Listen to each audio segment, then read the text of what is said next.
காங்கிரஸ் கட்சியை பொதுவெளியில் அவமதிப்பதை நாங்கள் எப்படி புரிந்துகொள்வது? கூட்டணியின் பெயரால் இதுபோன்ற அவமரியாதையை ஒருபோதும் நாங்கள் ஏற்றுக்கொள்ள மாட்டோம் என்று முன்னாள் அமைச்சர் செந்தில் பாலாஜிக்கு காங்கிரஸ் எம்பி ஜோதிமணி கடும் கண்டனம் தெரிவித்துள்ளார். முன்னாள் அமைச்சர் செந்தில் பாலாஜி அவரது எக்ஸ் சமூக வலைதளத்தில் நீக்கப்பட்ட பதிவு என்று குறிப்பிட்டு ஒரு போட்டோவை ரூ. காங்கிரஸ் எம்பி ஜோதிமணி தனது எக்ஸ் பக்கத்தில் பகிர்ந்திருந்தார். அந்த போட்டோவில் ரூ.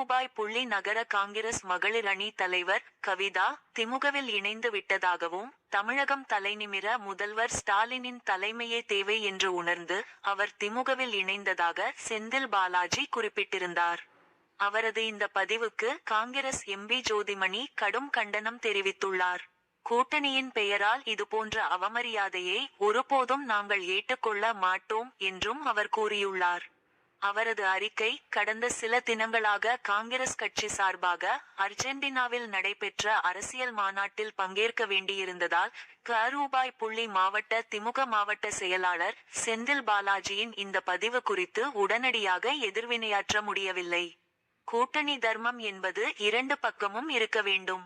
திமுகவின் மாவட்ட செயலாளர் ஒரு முன்னாள் அமைச்சர் காங்கிரஸ் கட்சியை இப்படி பொதுவெளியில் அவமதிப்பதை நாங்கள் எப்படி புரிந்துகொள்வது?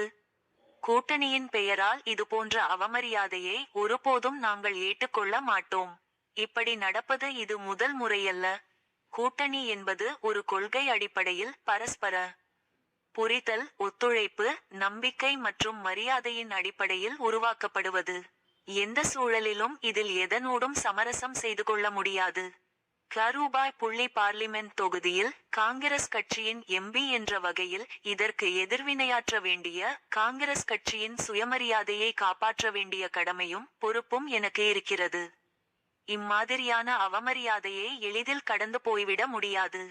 கூட்டணிக்குள் இதுபோன்ற கசப்பான சம்பவங்கள் இனிமேல் நடக்காமல் பார்த்துக்கொள்ள வேண்டும்.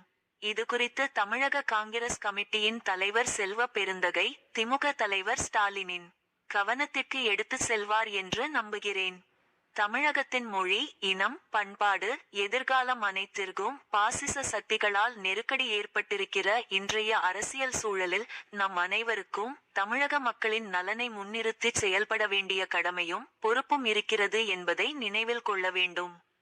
அதுவே தமிழகத்திற்கு நன்மை செய்யும். பின்குறிப்பு: தமிழ்நாடு மகளிர் காங்கிரசின் கடுமையான எதிர்வினையை அடுத்து செந்தில் பாலாஜியின் இப்பதிவு இப்பொழுது நீக்கப்பட்டிருக்கிறது என்று குறிப்பிட்டிருந்தார்.